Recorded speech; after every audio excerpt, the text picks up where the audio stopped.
get the second charge and the third charge or whatever. And then maybe we come in an L-shaped ambush after that. So that's why they always would set up those complex ambushes after that, because Yep. they learned our SOPs just 100%. from observing us, like you said, from rotations of Marines coming in and out of there, and probably soldiers too. But anyway, let's fast forward a little bit to, you said you got out in 2008, correct? Yep. After you finished up, and you left Camp Pendleton and you moved back to Idaho. Is that correct? No, actually, so I stayed in California at the time. Okay. Stayed in California, went back to college. College is a lot easier after you've been through the Marines. So I didn't have to try as hard. I mean, I didn't feel like I was trying hard, but I was passing. Everything was a lot harder before that point. Yeah, so everything's it's all relative. Yeah, it was way easier to get through calculus than it was when I first started college before the Marines. So somehow calculus became a simple task. And so I got all my prerequisites done, got my associates. I was trying to decide what I was going to do for college, not entirely sure that I didn't believe that you needed to have a degree to have a life or a future. I didn't believe that at all. Yeah. But, you know, a lot of the things I wasn't sure where I was going, so I was just getting myself set up for it. While that was going on, one of the first sergeants at Recon, he was retiring, getting out, and he stood up a little defense company for contracts. And that's where I met Rudy Reyes and a whole bunch of other really great guys.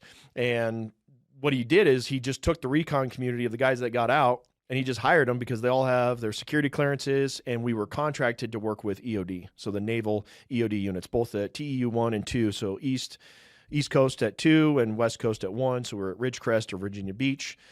We did a couple other contracts like a Hawaii Marine one, but most of it was all EOD stuff. So I did that for quite a few years. And it was kind of a part-time gig, and I was trying to do my own business and whatever else. Like before the whole prepper movement started, I had actually started a company called Bailout Tactics, and it was urban preparedness. And the idea was, are you ready? And the idea of being prepared and what preppers are today, frankly, it wasn't even a thing. Like you couldn't go on and buy all the food that you can today. And I was working on trying to start a company about training and getting people to be more prepared, but in an urban setting, because frankly, as great as it is to go live out in the woods, not everybody has that ability, especially if you're young and you're growing up in a city, right? You're going to be working a job at Silicon Valley, or you're going to be, going to college. Like you're in an urban environment. So how can you increase your survivability under, adverse stuff? So that was the business model. Didn't go anywhere at the time. So I canned that. And